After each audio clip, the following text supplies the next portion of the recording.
Testing.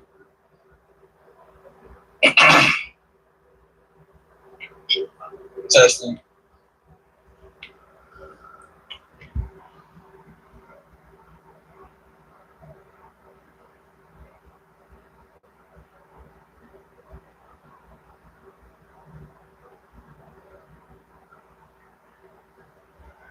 All right. We'll be picking up not exactly where we left off yesterday. I had to grab another 6mm bit. One thing I have found out about the Kreg Edge is that it does fit the Festool domino cutter heads. I've also reached out to Kreg themselves, and I'm going to be sending this bit back to them because they want to take a look at it. They want to see if it was a manufacturer defect or whatever, and they're going to be shipping me out another bit, so I'll be able to compare that one to the Festool cutter and see if there's any difference as far as chatter or anything else. But that bit should be here in a couple of days. But right now, we're about to work on doing the countertops. I take my glasses off. Does it glare less? No. Okay. But yeah, we're going to go ahead and start breaking down material for the other countertop for the dresser. So we'll need to resaw this piece to about 6 inches wide so it can fit over on my jointer. So the first thing is track saw passes to get this cut down. We have another piece we need to break down. And then when we're heading over to the jointer, planer, doing several glue-ups with the Kreg Edge. And then I'm going to do all the joinery on the actual styles of the side panels so our rails can actually interconnect.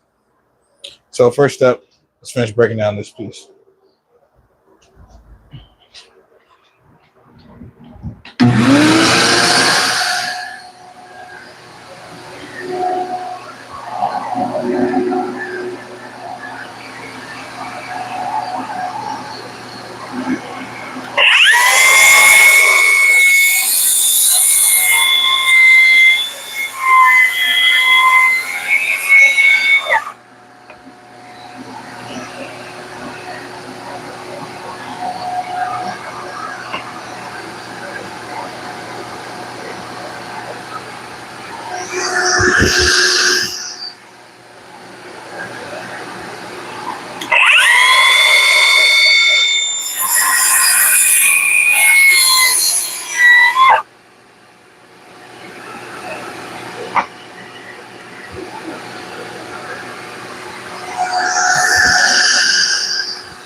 That is one benefit I find to having a riving knife on the track saw.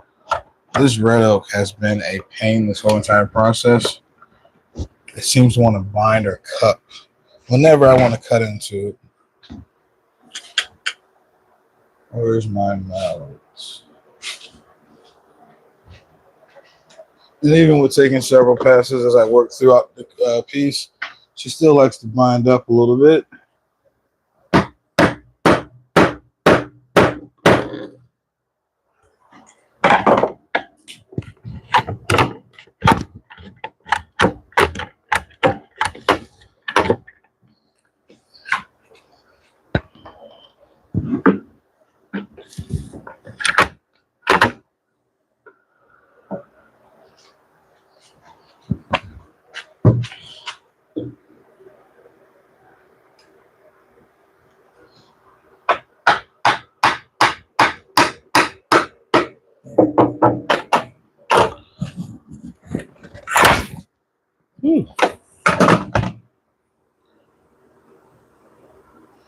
Now I have to make a decision on how I actually want to finish this cut up because it's still what I need to cut. So I'll probably do it in shallower passes.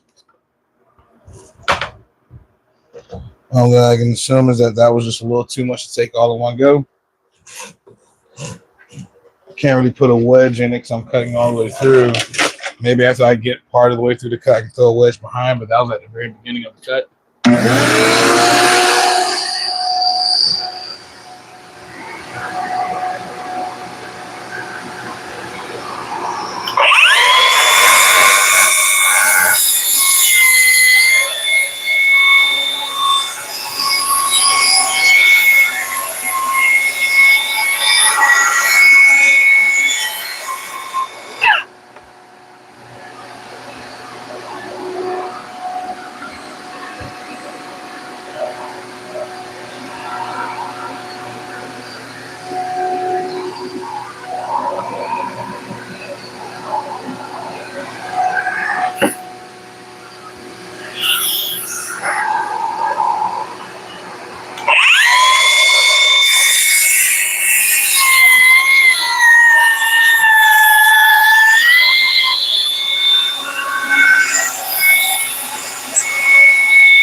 I had a good bit of tension in it to actually bind my blade up twice.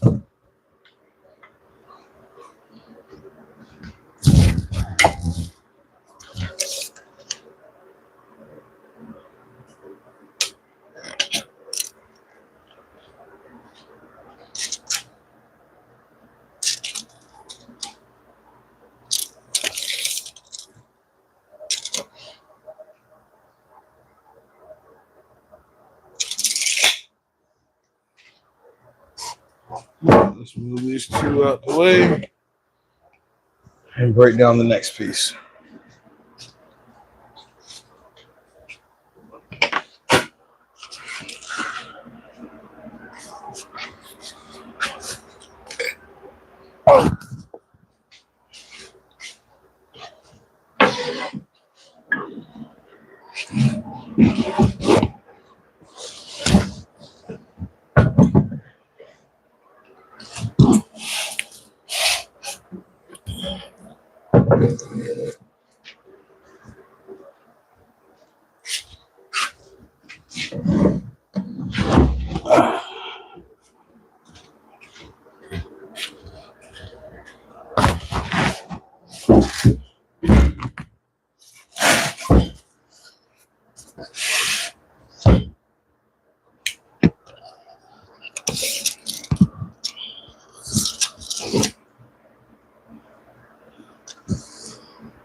All right.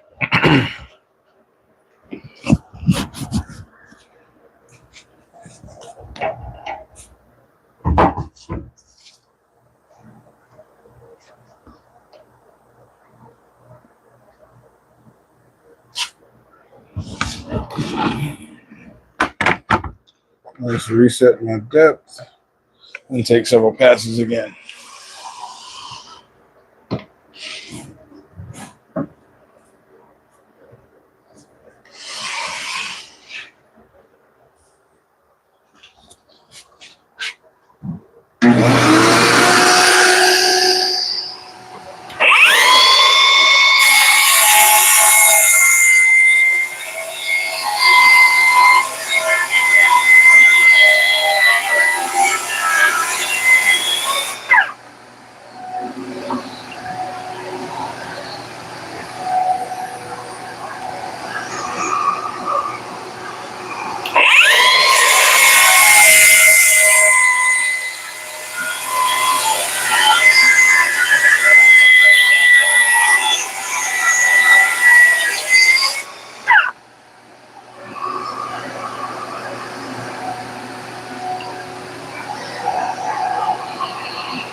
Make sure all these are under 6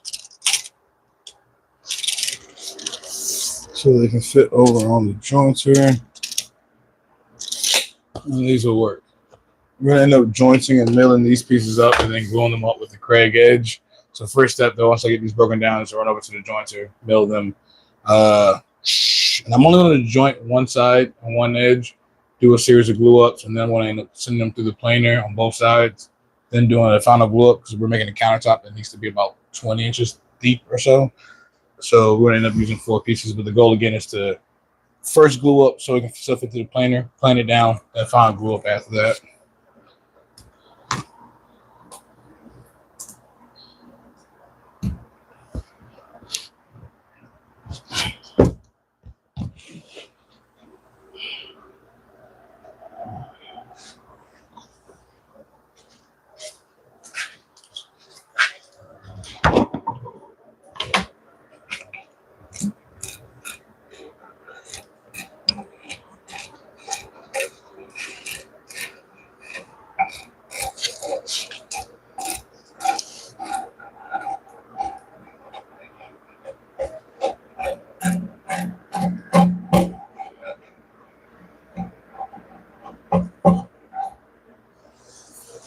There we go. And I actually need to bring the other piece back over here to the bench strictly because it's slightly over 6 inches and I only have a 6-inch jointer.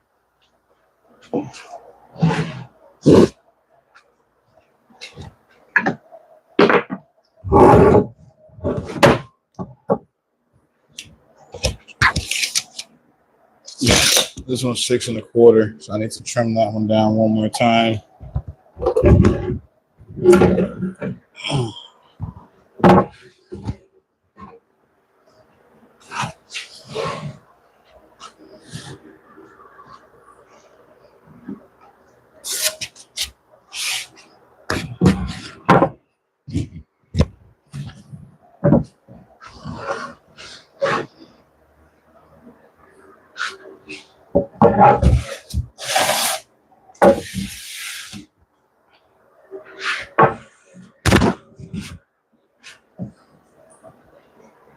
All right.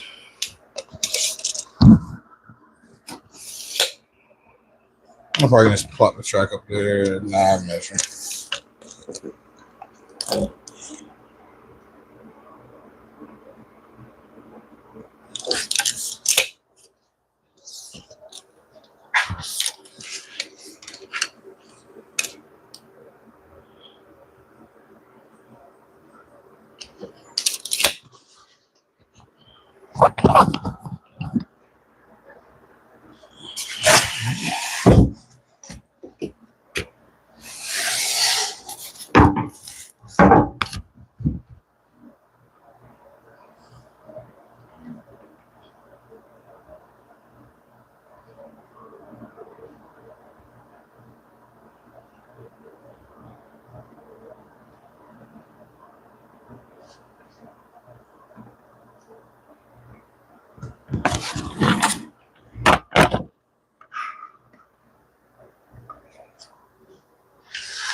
Next, I'll get a straight line on this piece because it's just slightly over 6 inches.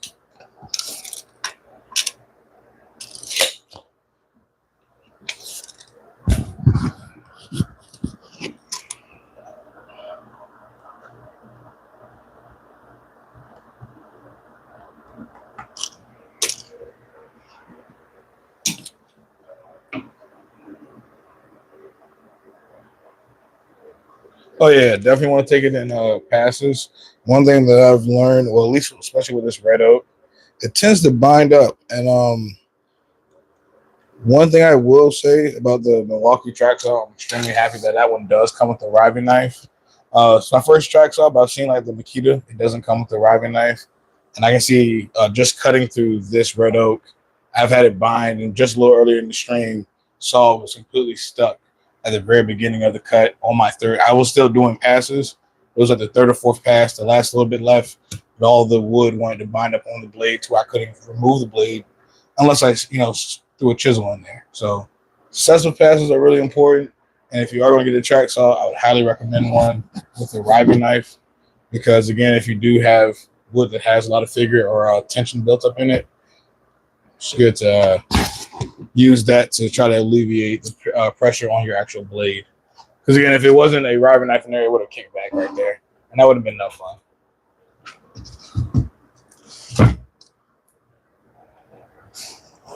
Especially on 8/4 stock. Now, this is 3/4 or, 4/4. Probably don't need to do multiple passes on this one, but I might anyway.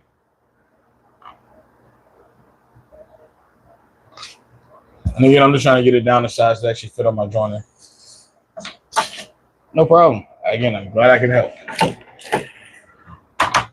And that was actually one of the deciding factors on this track saw. Because I think the Festool doesn't have a riving knife, but it's like anti-kickback. So if the saw ever leaves the track, it just cuts off, which is nice, but it doesn't stop the wood itself from actually binding up around the blade. So I really wanted one with the riving knife, and I was leaning toward the Makita at first, but Makita just didn't have a riving knife.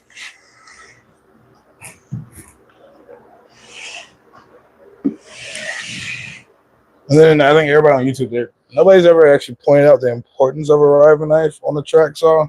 I think 731 said he's never had an issue with it. But again, just here on the stream, maybe less than 10 minutes ago, the whole entire saw binded up inside of the kerf.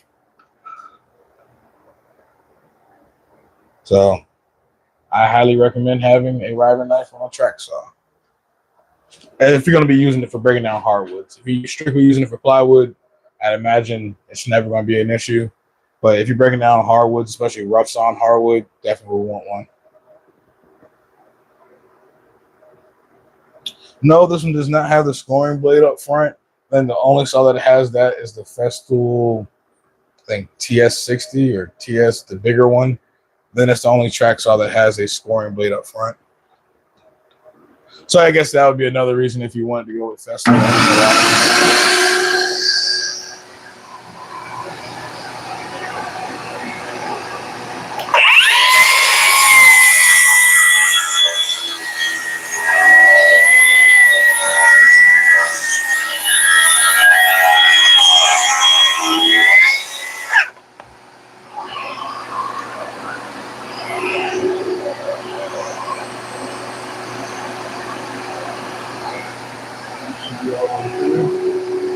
Yeah, it's only like $1 million. That's amazing. Small arm and leg near your child.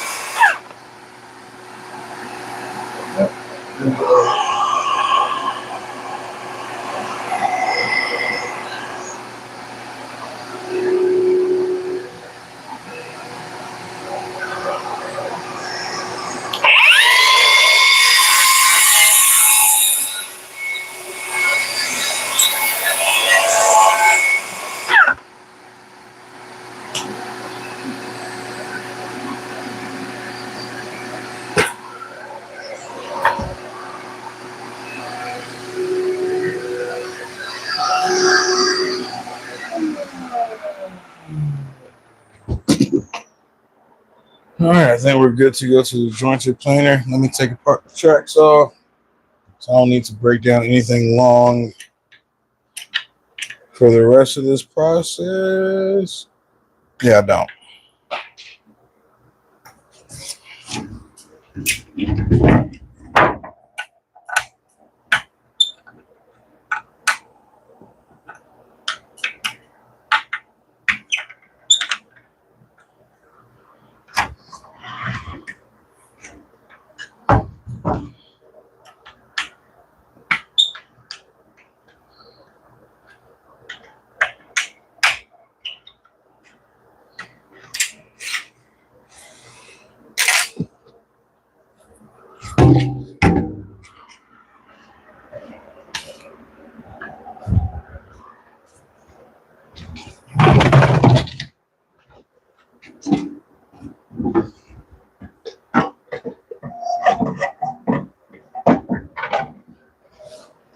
All right. The last thing I need to break down before I hit the jointer is a short piece of 4/4 we're going to use for some vertical dividers for the dresser.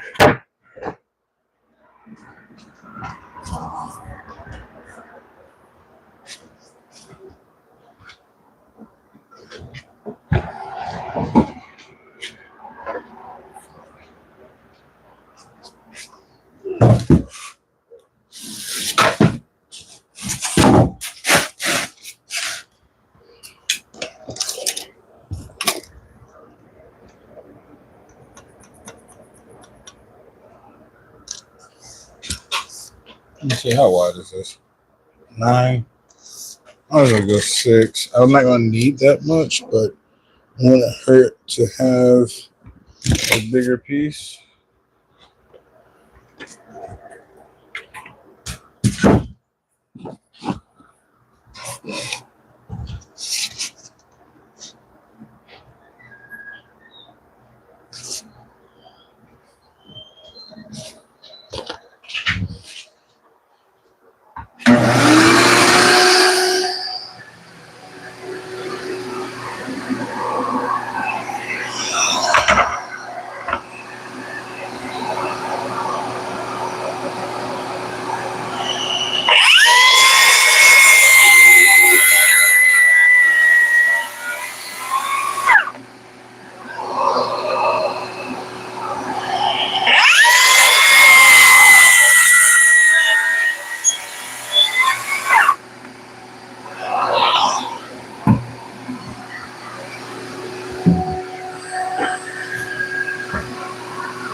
All right, now we need to separate out the material and start running it through the jointer and planer in the back of the shop.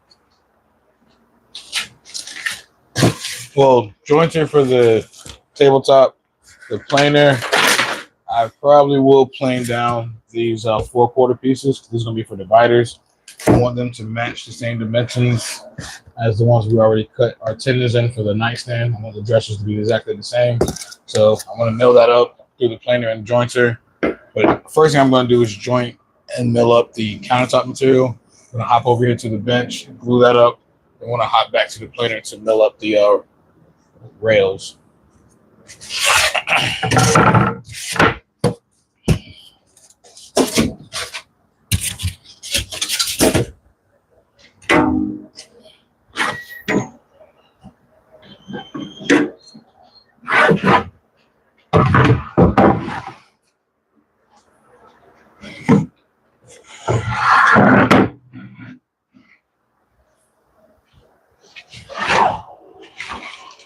Huh? Okay.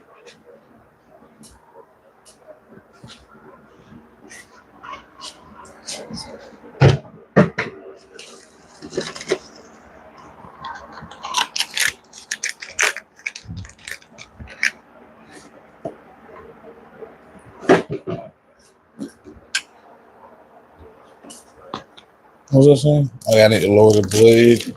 Move the other boards over there. Joint. Glue up. And then plane the rails.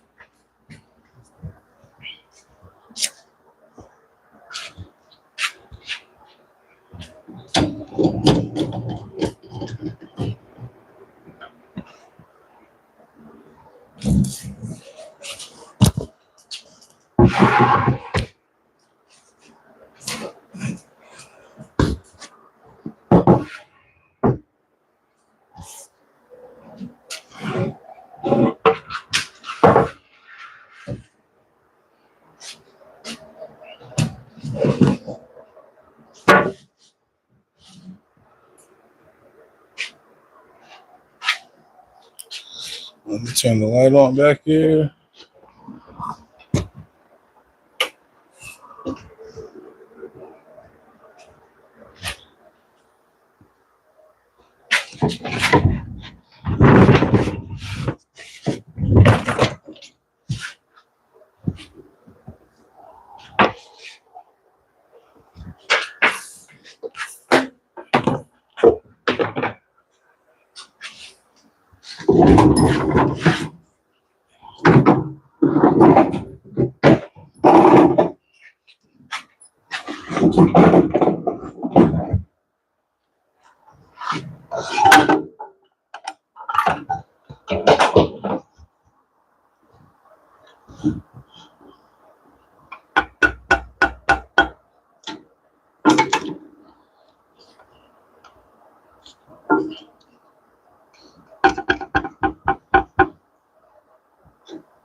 Make sure this isn't too close.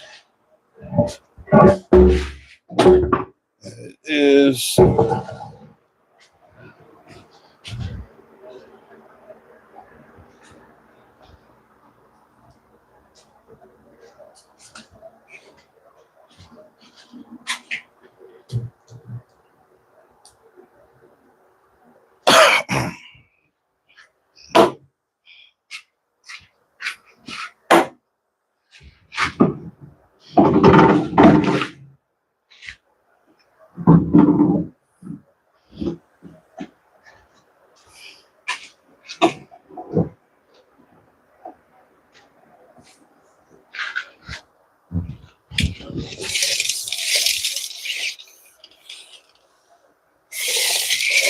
That'll be plenty.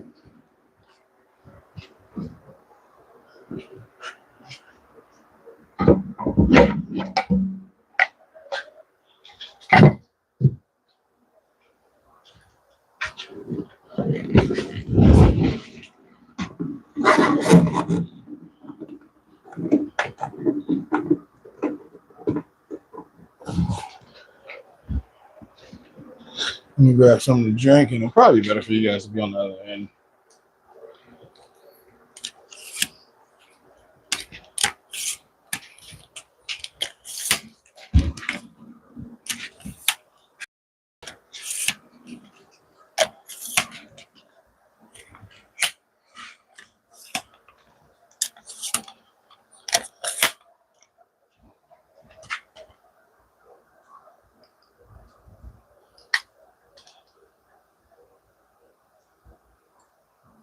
I think that works. Let me grab a swig of some water.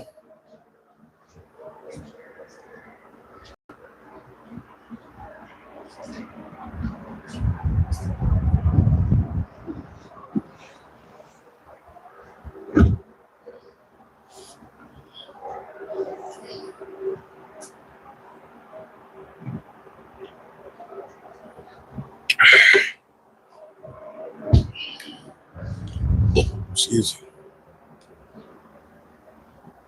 I'll probably zoom back in to get rid of all those lights.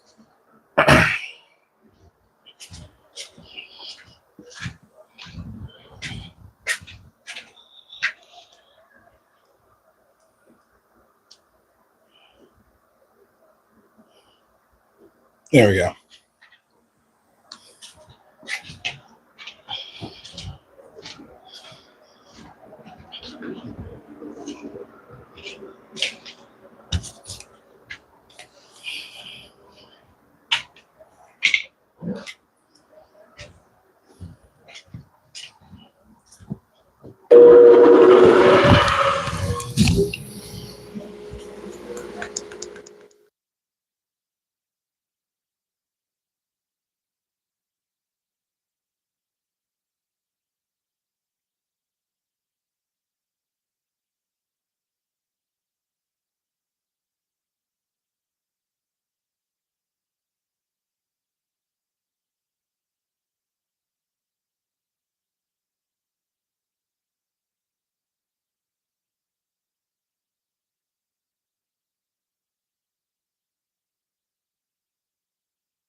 But I actually have no way to tell if my sound is back up or not.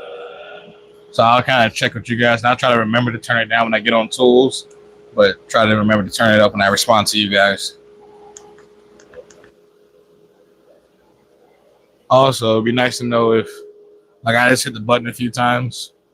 Is there still sound? Is it low enough to not be too loud? That kind of thing.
Let me know if it's too loud.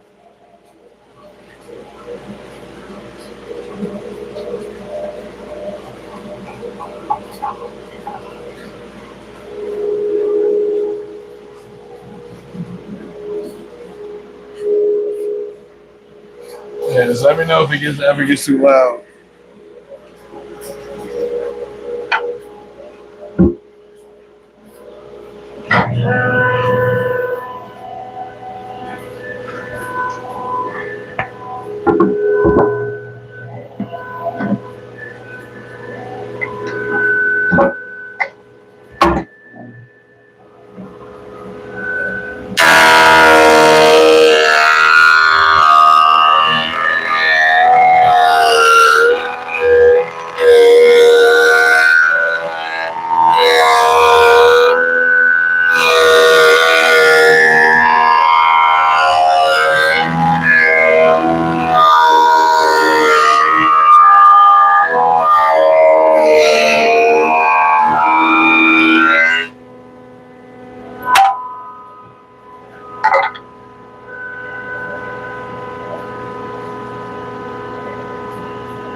Hey,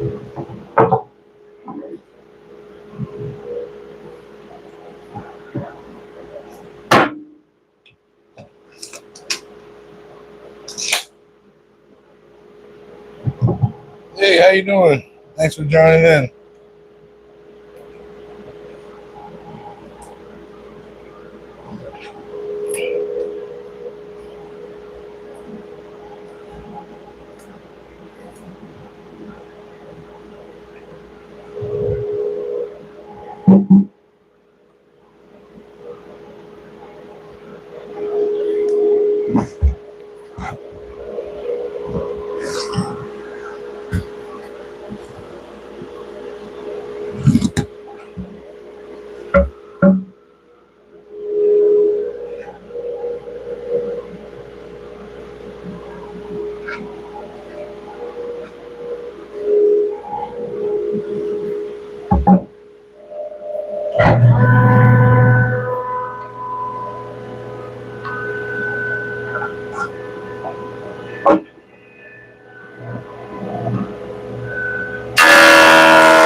Oh, it's time for me to dump that again.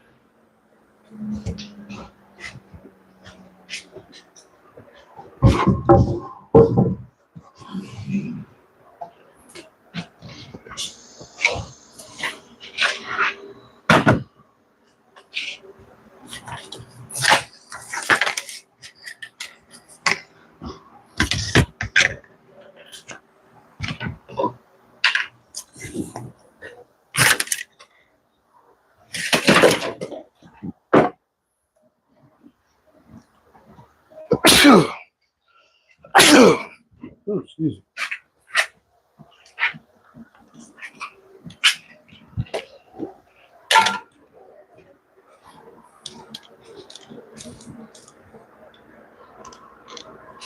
All right. We're about to use the Kreg edge and then go into this next glue up.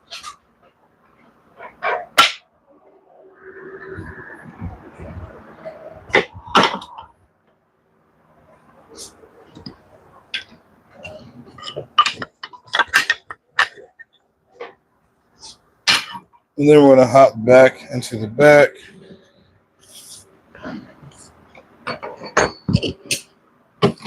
To mill up all of our rail material.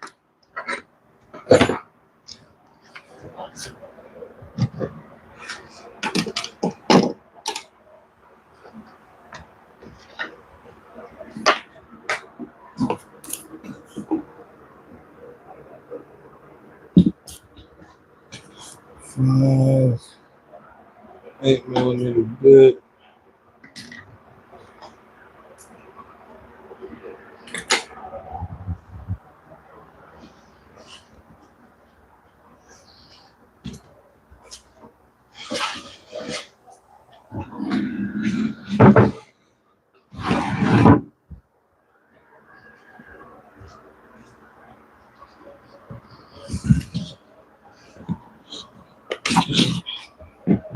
First thing I need to do is remove this thin stock guide.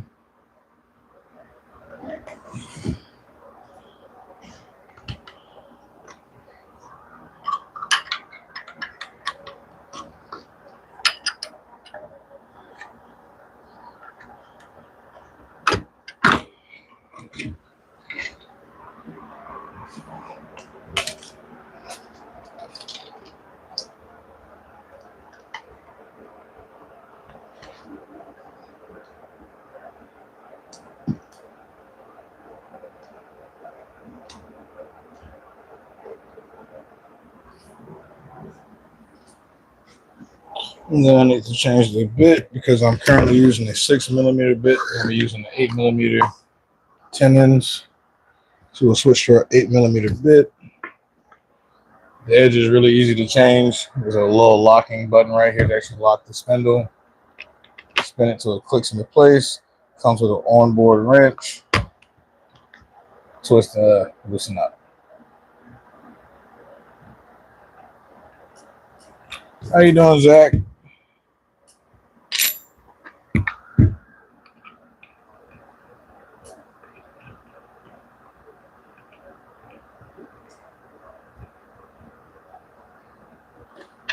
Get it up there hand tight and then give her just a little bit of a turn with your wrench. And then you reinsert.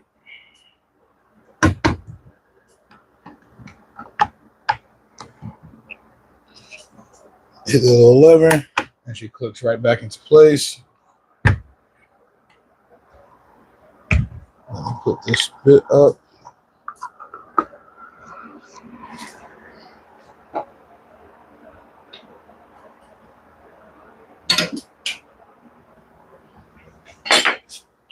And then how thick is the material?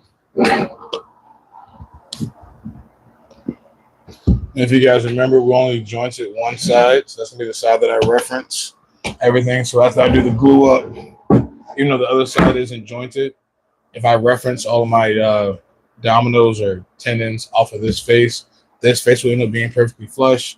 I'm only gonna do 2 pieces together at a time, so I can still send it back to the planer, which referencing off the flat face, we'll plane the other side, flip back over, run this side again, and then I do my final glue up for the countertop.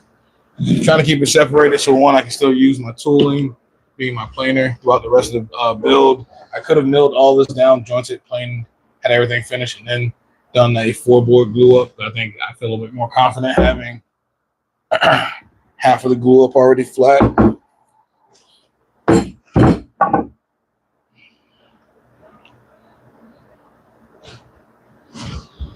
They have a nice jointed seam down the middle. So now we're just gonna make all of our reference marks for our dominoes or tendons, mortises, if you would. One thing I do want to make sure is my finials dimension. It needs to be 68. This material here is 74. So I'm gonna keep tendons away from the edge because as I trim it, I don't want to like expose a tendon on the very edge of my countertop. So come in maybe like 4 or 5 inches, should be fine.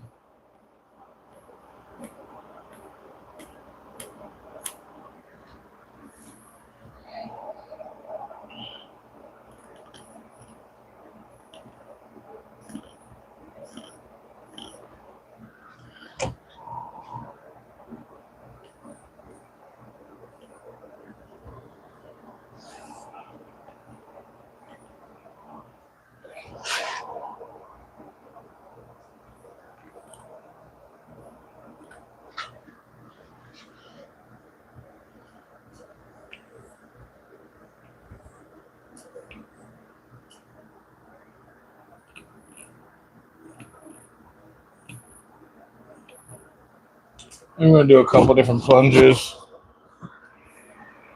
throughout the piece. Let me mark this one A and B.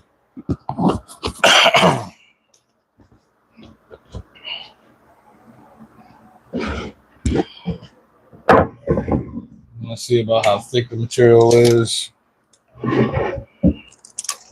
We are looking at 1 7/8 inches. This one's at 1.7 inches as well. Half of that is 15/16. All right. 1/16. Yeah, 15/16. So on the Kreg edge, there's a scale right here on the side, and the indicator. You loosen it by loosening this knob right here. And then there's a little push button to actually allow you to freely move it. And then there's a fine adjustment knob right here. So let's bring that down to 15/16.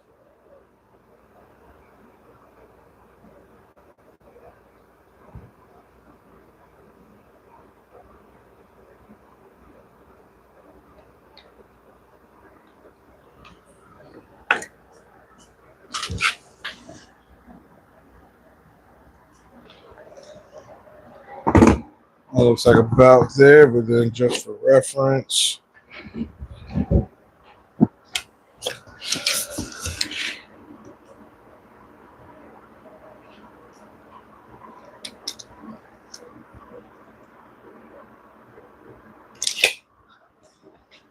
the tool has a little indentation on this plate here. That little drop down shows you where the center of your cutter is going to be.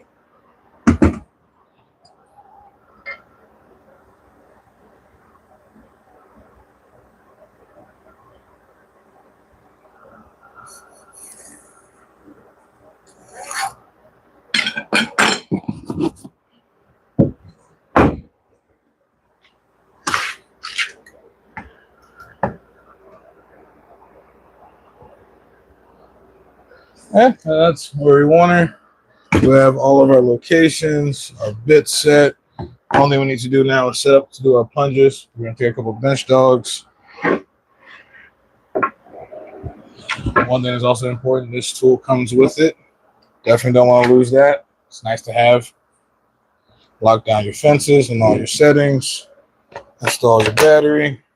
And then you're just going to drop a couple bench dogs into your bench to give you something to push up against. And you're ready to start plunging your mortises.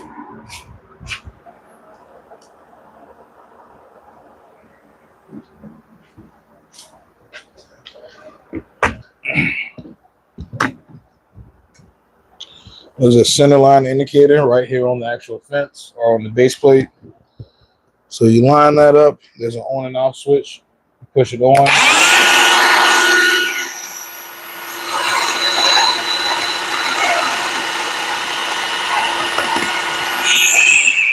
And then you're perfectly good to go ahead and do your plunge. One thing I might change is the mortar setting. Right now I have it on the tight setting. I might put it on the loose. There's 3 different setting sizes. One is tight horizontally. The next one is a little bit looser to allow you to line up your joints better. And I might go for the next setting just so I can make sure I get all these glue ups together without too much of a fight. There's like 7 different locations up here. And also to change the settings on the width settings on the knob, the tool needs to be on. Can't do it while it's not running to the DW735, the planer. If you try to change the speed settings on the planer when the planer's off, you can ruin the motor. So make sure your tool is running before you change that. Now I'm just going to put this back on my mark. Hold it firmly. Again, you can kind of do it one-handed. This hand is giving all the support I need. Keep the tool itself from tipping.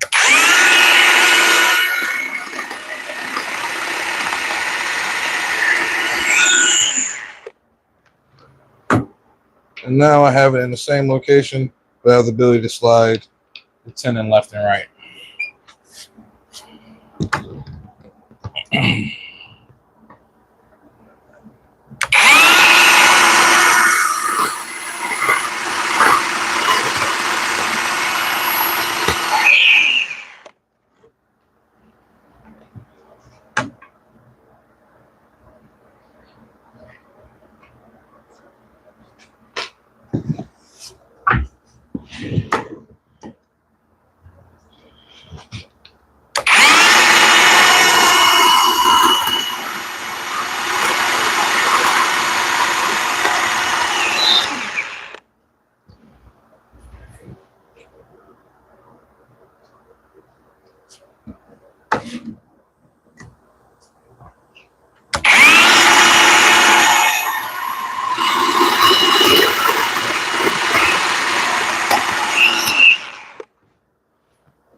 All right, that's all my mortises. Now I can set up for clamps. Now stand that up.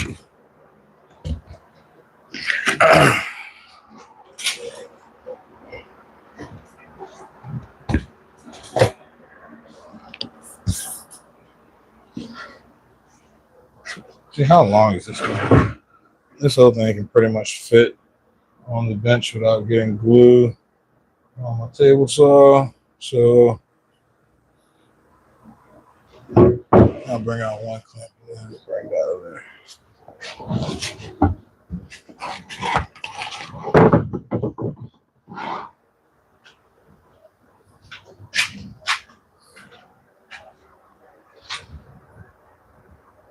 Let's see.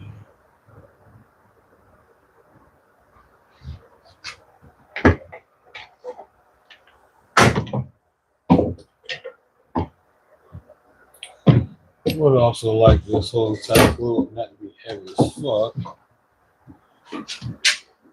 So I will need to move this off of my bench. So let me also think about that.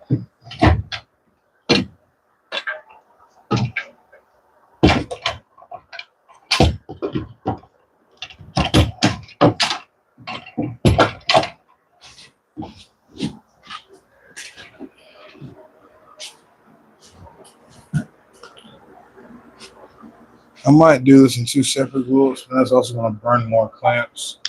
I'm trying to think what would be the most responsible.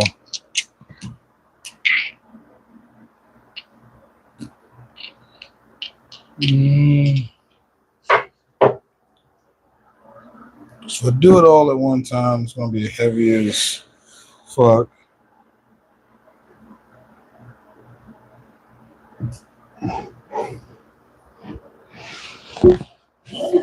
And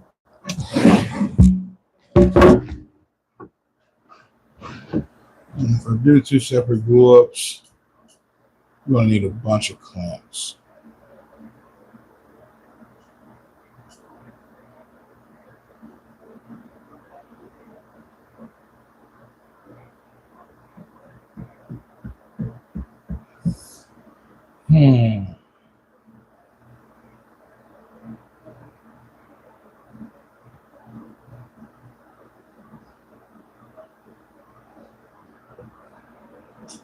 Decisions.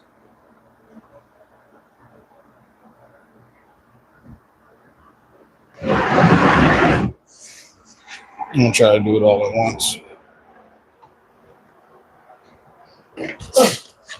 Bless you.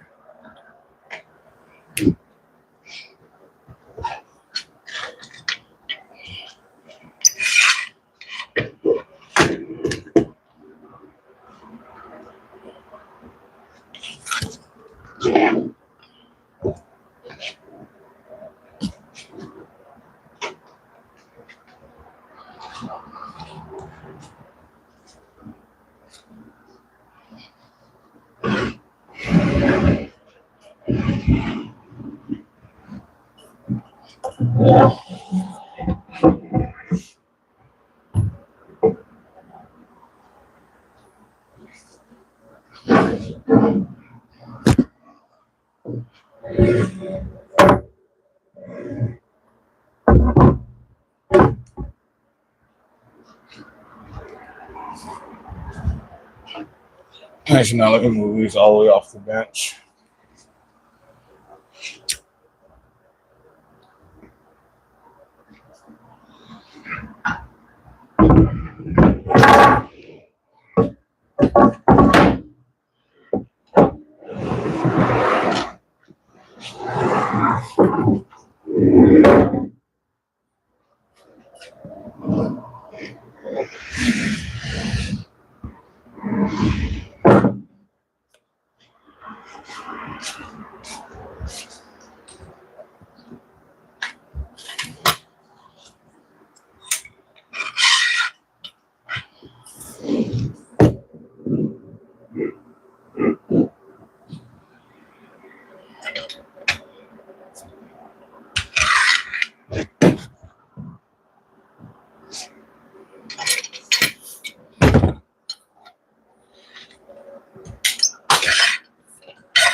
Beautiful.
Long enough or wide enough to yield the top I need.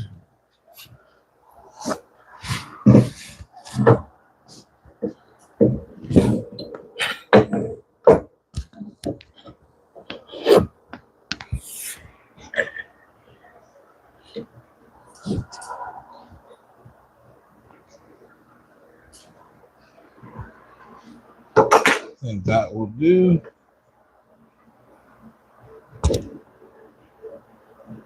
And I'll let this sit for like another 30 minutes.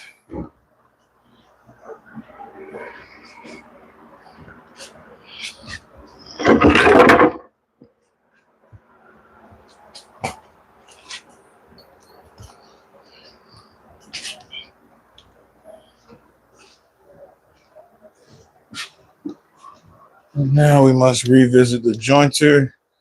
But before I can do that, I need to change this bag out or dump this can.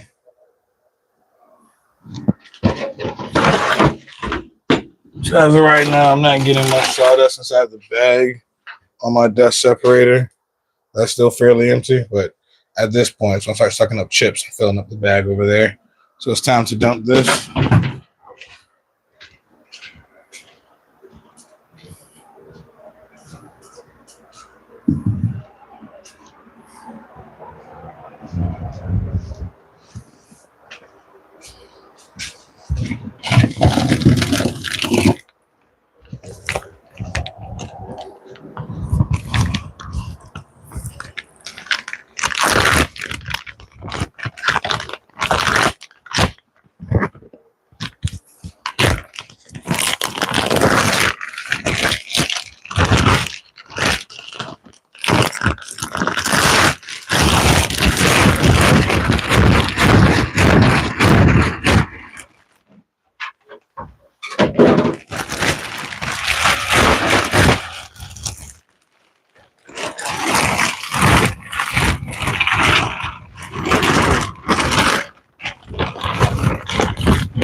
All right, back to the jointer.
How you doing, man? Doing all right.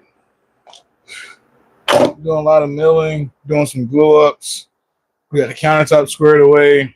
We're pretty much getting all the parts for the nightstands figured out. These are skirt boards or skirt trim. It's going to go around the bottom of the nightstand. These are the rails for the dresser. After all this gets milled up, the last thing I need to do is actually all the joinery to actually glue together the cabinet boxes, sand them, and that can probably go into glue ups tomorrow, hopefully. Game plan, anyway. I'm going to grab some to drink before we feed all those to. Oh, yeah, the planer card is actually pretty awesome. One thing that I do love about it, because I'm using the DW735, the planer head itself actually raised up and down. So I actually use this for infeed for my table saw. So I can crank it all the way down, feed sheet goods all the way through, because it has those little metal, I guess, plates on the top. Kind of works as rollers. So when you build yourself one of these, make it the same height or able to work for infeed and outfeed for like your table saw, miter saw cart, and other carts and stuff around your shop, comes in real handy.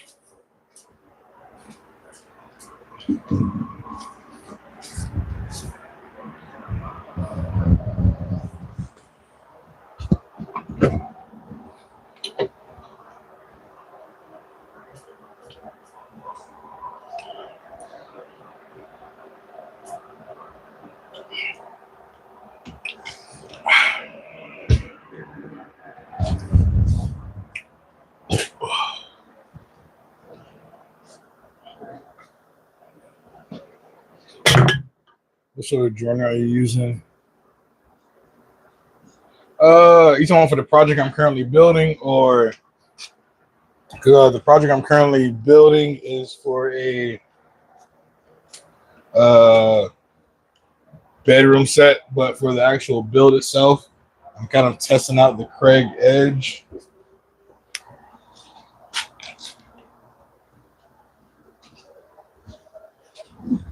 Essentially, the Kreg take on the Festool Domino. I've been using that for most of the joinery inside the project for my glue ups and everything else. I have used some rabbits, some dados, and stuff like that as well. But for the most part, this is going to be my method of joinery for most of the project. Thank you. I was selected for the Kreg Edge build challenge, so I got one of these early. And then they don't come out until like September 1st, I believe, after speaking to Kreg earlier. So September 1st, I get this whole month and some change to test it out. I actually like it pretty well. I will say yesterday on the live stream, one thing did happen that kind of took me back. The 6mm cutter had actually broke. But then I spoke to people over at Kreg, and and also one benefit, the 6mm cutter broke, but the Festool Domino cutters work interchangeable. So you can always grab one for Festool. But secondly, I spoke to people at Kreg. They said this is one of the testing machines, not one of their finalized products. The two concerns that I mentioned to them about the tool, they said they're already currently working on. So I'm really excited to see what kind of changes they do to it. But one thing I can say is it's a really nice way to get people into loose tenon joinery. If you never use a domino or don't know how to cut your own mortise and tenons, it's definitely the tool for you. And yeah, Kreg had put out on their Instagram probably about a month ago, they're going to do a build challenge. You don't have to be a content creator, just anybody who's a woodworker. Essentially, you reach out to them, let them know you want to join the build challenge. And all you have to do for the build challenge is take pictures or videos of you using the Kreg jig in a build, pictures of you building it, pictures of you when it's finished.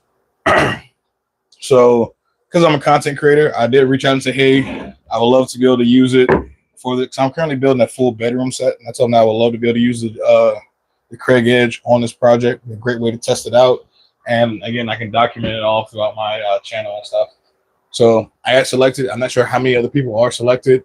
Again, because you don't have to be a content creator, I haven't seen any other videos out with anybody personally having it in the shop. But I imagine some other content creators probably got their hands on it for this build challenge. And then if you search Instagram, I'd imagine, you know, just because you're not a content creator, if you're on Instagram, you're a woodworker, and you got your hands on the Kreg Edge, I imagine they're probably posting stuff. So I'll say check on Instagram and see if there's anybody else posting stuff about the Kreg Edge. I do plan to do a more detailed, I'll probably do a whole live stream kind of centered around it one of these days. Yeah, this is, you know, I kind of started content creation for the hopes of getting free tools, and my first free tool ever. And wasn't even because I was a content creator, just because I actually, you know, reached out to them on Instagram. But I feel like it's because I'm a content creator. Makes me feel a little bit special. Haven't been monetized or joined any affiliate programs, and here I am with a tool that's not coming out for another month and a half.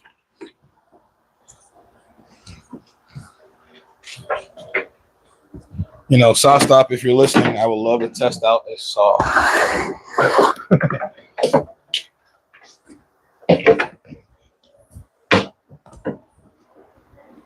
Huh? Oh, it's gone. Yeah.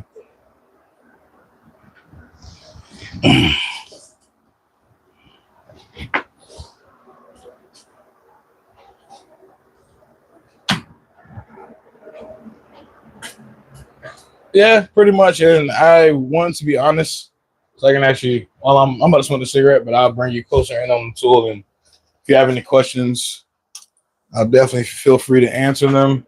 Let you guys know what I've noticed. Ooh, the camera off.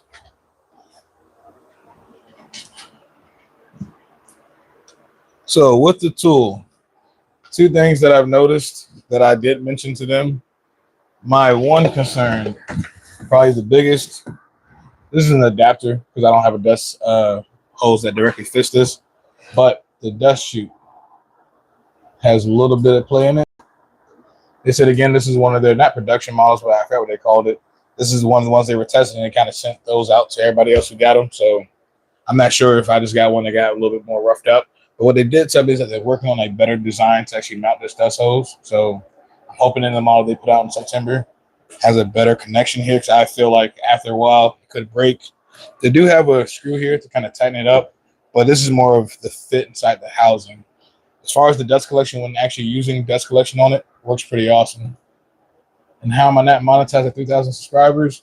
Because it's not the amount of subscribers on YouTube, it's subscribers and watch time hours. I think you need 1,000 subscribers and 4,000 watch time hours. In the course of a year, I'm at like 2,600 watch time hours. So I'm doing more live streams so I can get my watch time hours up. So yeah, hopefully, you know, next 6 months to a year, I get monetized. We'll kind of see how that goes. Fingers crossed. I did get monetized on Facebook probably about a month and a half ago, though.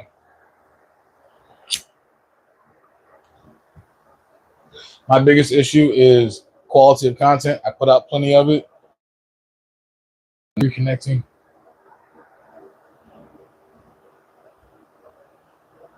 Awesome. Been pretty good. I got the Kreg Edge pretty early, so I can't really say anything else. Do I have playlists? Yes, I have playlists from cataloging most of my builds, from like this table saw. My miter saw over here has expanding wings, so you can actually loosen. I think Tamar from 3x3 Customs, she put out a video about how she made one for her miter saw. I've had this on my miter saw for probably about 2.5, 3 years.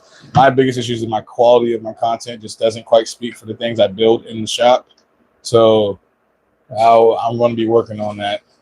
But I definitely do think I take nice takes. Like I have a Palk style bench over there that does the same thing. It expands out to 30 by 5 foot. Expands out to like 7 foot long. I have a complete build on this custom hand tool bench. I have a material cart. That's a workbench with material storage bays along the side. It also holds 4 sheets of plywood in the back section. Now, I think I'd come up with some pretty cool ideas. I copied, I think it's Lincoln Street Woodworks. with his Jorbanet idea. I made Jorbinets, and then also I copied John Height's full extension wooden drawer slides. So they're Jorbinets with full extension wooden drawer slides. I try to come up with some really cool ideas and videos. My biggest issue is quality of content. I'd imagine if I had some better production value, I'd probably get more views on my videos.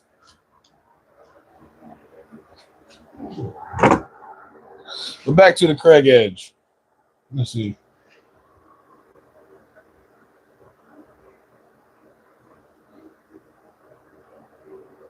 That's dope. I greatly appreciate it. And yeah, I'm on my way to live streaming. I saw another woodworker who was live streaming and got his monetization pretty quick. Because you need watch time hours and or shorts views. The shorts views you need are like over the course of like 90 days, and it's like I think 3 million or 4 million views, and that's a lot.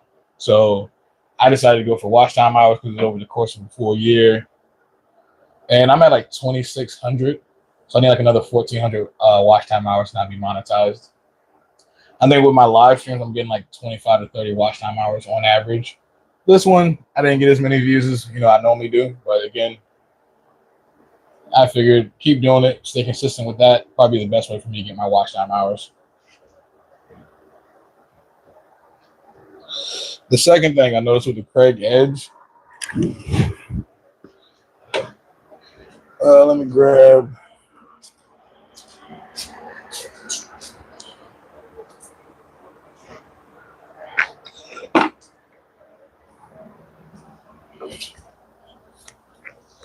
I've never owned a Festival Domino, haven't used one that much. So partial monetization happens at 500 subs and 3,000 watch hours. Yeah, I'm almost at the partial monetization. Yeah, it's at 3,000 watch time hours. New World Carpentry, and yeah, New World Carpentry on all platforms. And yes, 500 subs and 3,000 is partial monetization, and then 4,000 is once you hit the full monetization. But with the Kreg Edge, again, I never owned a domino. Did I share my personal name? Oh, my name is Kevin. And you can also find me on Facebook and Instagram and TikTok. Again, I don't own a Festival Domino, but I've used one a few times. And I also went to Woodcraft the other day when I bought another 6mm bit. And I kind of felt up some of the Festival Domino tenons. These are tight, they're not going to fall out if you shake it. But the left to right movement is definitely more than the domino. The up and down movement isn't much, but there is a little bit there. So, and again, I held firm as I did my plunges. This is on narrow stock. So I think, oh no, you're perfectly fine, man. I do live streams so I can be more close or more connected to people who are watching my content, because I figured I'd probably be one of the best way for them to get to know me. Because again, my content doesn't quite speak for itself. Hopefully, as they hang out with me during my lives, see me build stuff, ask me questions, they'll get to know me better. It's partially why I'm doing it. It's not just for watch time hours. I want my people who are watching my channel to actually know me a little bit.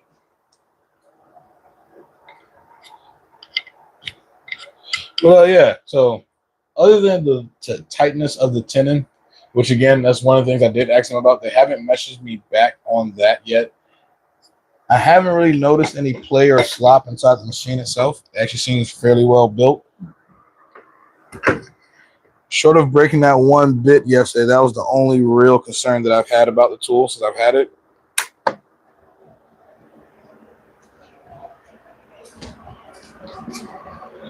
And well, the dust port. And then they came with this other attachment, which allows you to do mortises and narrow stock. I think Festool has a tool like this, but theirs doesn't come with the tool. It's a little bit more expensive as well. But you stand it up, slide it on, and it clicks into place. Then you lock in the tabs. And then you'll take your narrow stock, slide it in there, and then you twist these knobs to kind of get this fence nice and tight. My secondary gripe. I love this attachment. But after doing like several pieces in and out of this stopper right here, I noticed that this starts loosening up. So you have to kind of recheck it if you're doing like 10 or 15 pieces. You probably want to recheck your adjustments. And then secondary, I don't think they ever planned anybody to do this, but in the build that I'm currently doing, let me grab one of the side panels.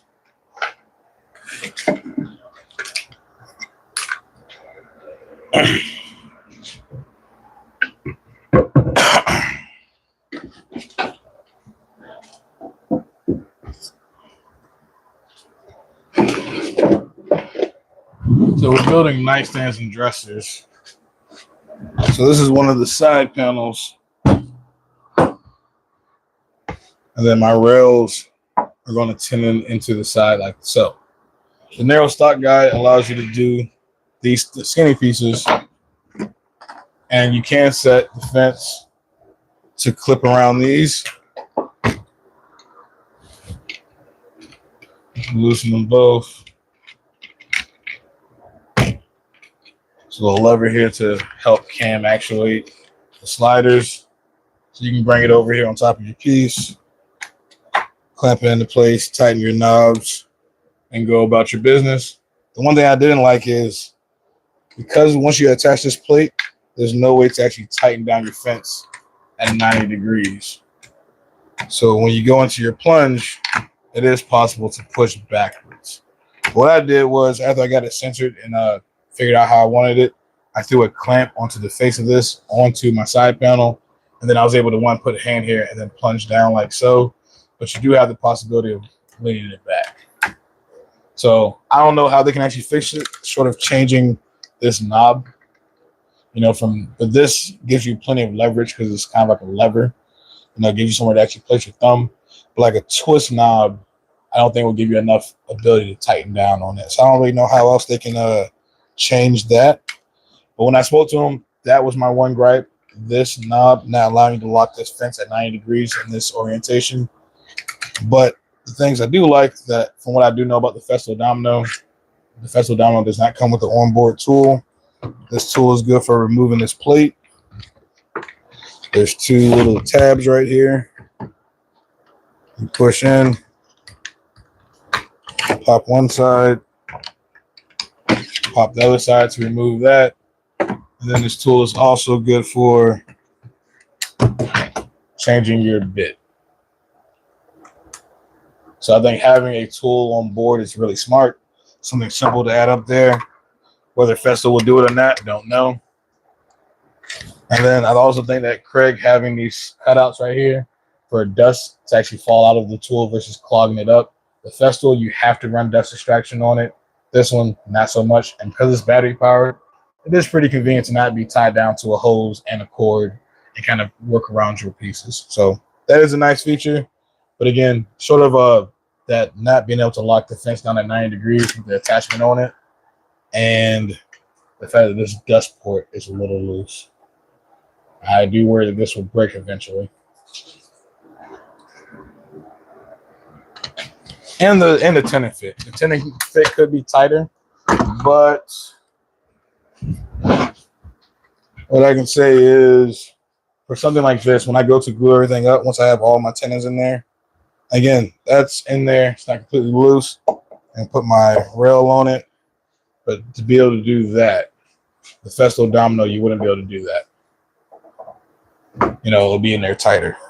But if you apply your glue and your clamps, all it will take is for you to sit there and look at it and say, hey, this piece is twisted out of square, and kind of twist it square before you actually apply your clamping pressure. So what I would say about the Kreg Edge is it gives you the ability to do joint like that. Because if you don't have a domino and you're fairly new to woodworking, sort of doing dowels on something like this, which you have to do at least 2 dowels because you want to keep the piece from twisting, as you did your glue up. I think that'd be a little bit more scary to lay out a series of dowel locations all the way down your style and on your rails, and then get them all to line up where you want them to.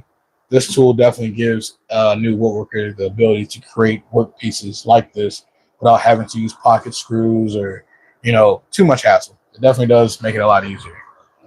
And again, they might tell me later that, hey, send me a tool that has a little bit of looser motor housing, or in the next month and a half, they find a way to fix the slop or whatever the case it is that causes the mortises to be a little loose.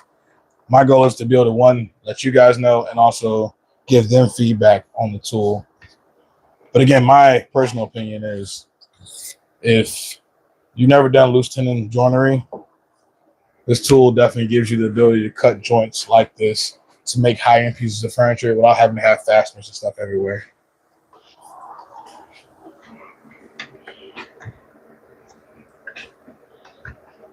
And I will say, again, these aren't the most ideal situations that I've used this in. Like on a narrow stock, it very well could have wobbled inside of this jig here, which caused the tenon to be a little loose. And in this case, I'm also using it in a non-ideal situation or application that the tool wasn't really directly meant for.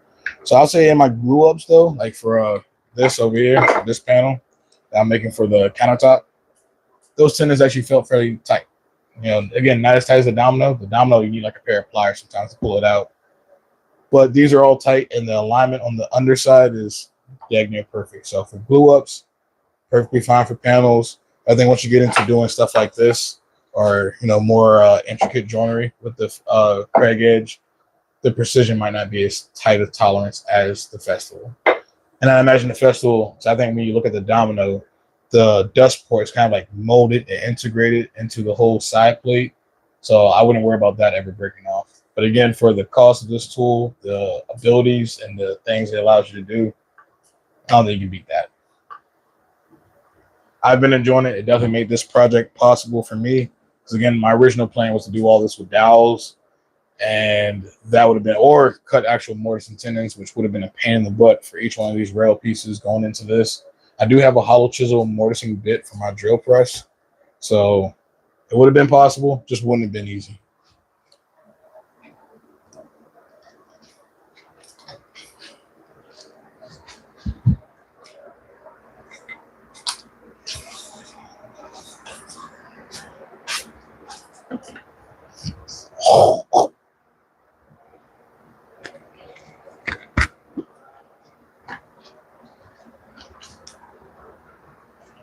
All right, next up is to send all these boards through the planer. And then those can get ripped in half for skirting and everything else for the nightstands. The tabletop will be coming out of clamps probably at the end of the string. I need to plane that down, then glue it up because we did that in 2 different blanks. So each half can still fit through the planer.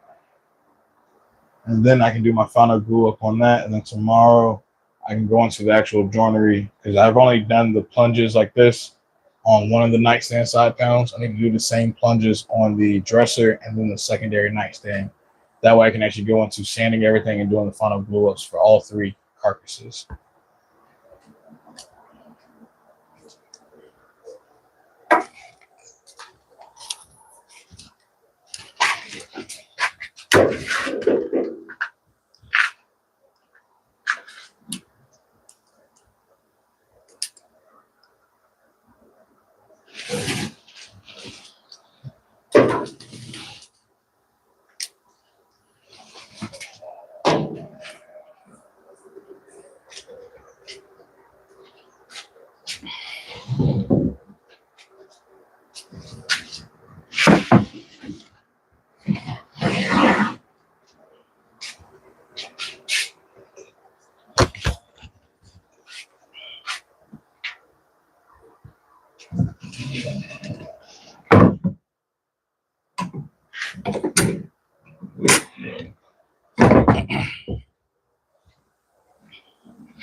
that's it with the 8-quarter material.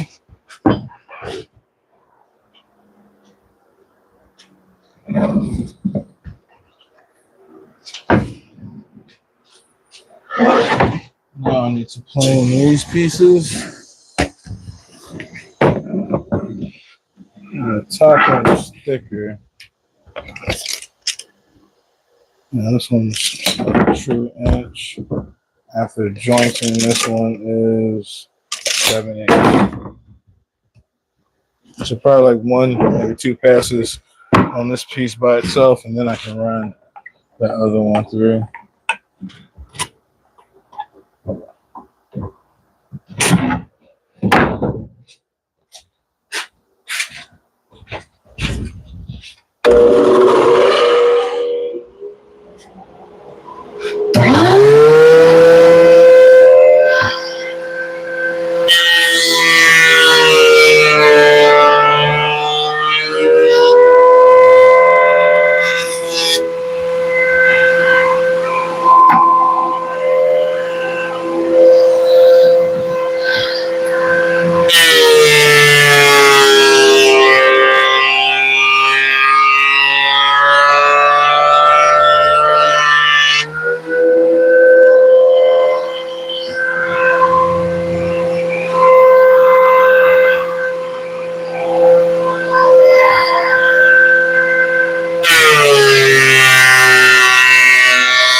All right, got these milled flat and they're down to 3/4.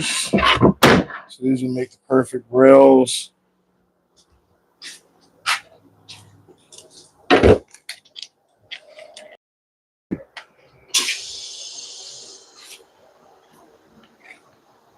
These are going to end up being skirting.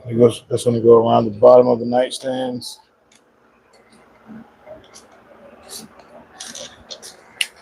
And then this is going to be the countertop for the dresser. Dresser is going to be about 68 inches, give or take. And this, after it comes out of clamps, will run through the planer, and then I end up re-gluing it up to make it a solid piece. Right now, it's only 2 sections. This is one glue up. This is another glue up. So they'll both get planed individually. Then I end up tracks on this one edge over here, and then gluing it up again, and we'll have our countertop. But I need to let this finish drying before I can run this through the planer. Thank you, thank you. As a matter of fact, since I do have a little bit of time, I'm actually going to show you guys what we did get done and where we are.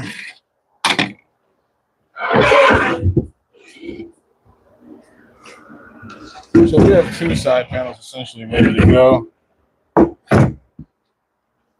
Where the 6mm.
And my piece of plywood drops into a dado.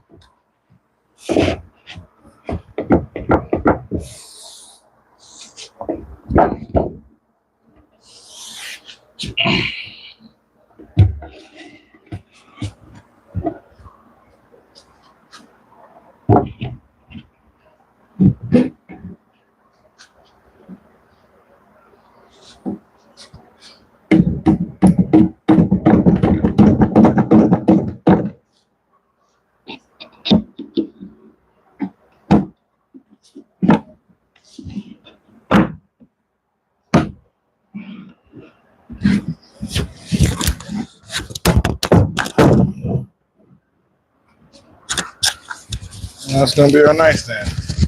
The dresser is going to have the same pretty much setup, same spacing and everything else. We have two nightstands to do. And then we're going to take a piece of this 8/4 back here that we just milled up. We're going to rip it to about 2 3/8. Actually, I have a scrap piece that is ripped 2 3/8.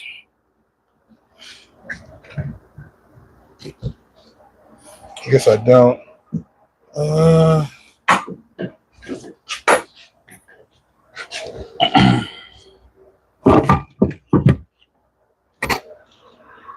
don't have a scrap piece ripped in 2 3/8, I don't think. But essentially, we're going to have a skirt board that runs all the way around the bottom.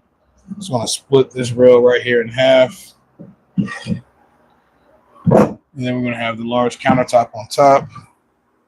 And I think the special features of this nightstand will be this shadow line detail that's ran through here.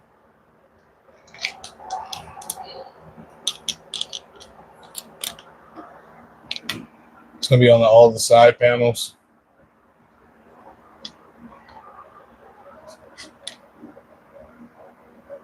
And that is created by a rabbit and then a dado cut into my styles. So yeah, the last thing I need to do now is take all my side panels. I need to plunge all the Kreg mortises down the sides and then plunge all the mortises. That's going to be my rails for my dresser because the dresser is going to be wider or longer than the nightstands. I'm going to rip that down now that it's milled to 3/4. Mortise in the mortises on the ends for the tenons. And then I need to do all the mortising down the side of the actual panels. And then we'll pretty much be ready to put together all 3 carcasses. Well, I'm gonna pre-sand everything before I start doing it in my glue ups, but got the boxes pretty much situated, sand them all up really good, glue them up. Then we're gonna start building all the drawer boxes, go on the countertops, which is this piece here, and that's gonna make the countertop for the 2 nightstands. And then I have a large bed set The client wants an Alaskan King.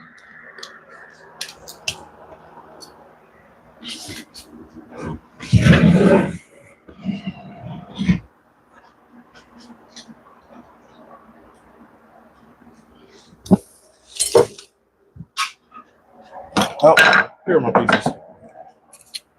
Got a piece of 1.5 inch thick, 2 3/8 to make a skirt or a trim board. I just want to wrap all the way around the bottom.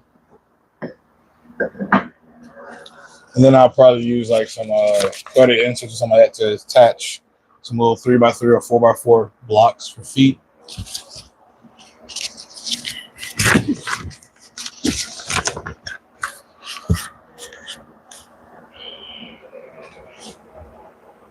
So the dresser plans are right here. There's nothing really too special about the dresser. I think each one of them, I think it's going to be nice to have that thick skirt piece around the bottom. And by doing what we did here, when you look at the face of the nightstand, it's going to make it look big and thick. So as far as you know, or non-woodworkers, they'll think the side panels are made from like something that's 2.5, 2 3/8 inch thick. And again, none of this is plywood except for the back panel. So this thing's going to be nice and solid, plenty heavy. And again, I wanted to make sure I can incorporate that little shadow line detail in between the side panels.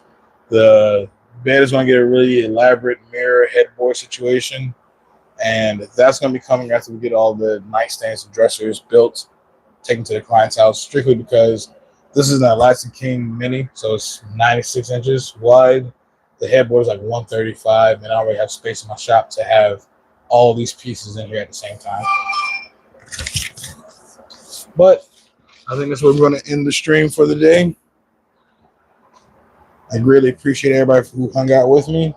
And if you guys have enjoyed, smash that like button, leave me a comment and subscribe, and I'll see you guys in the next one. Peace.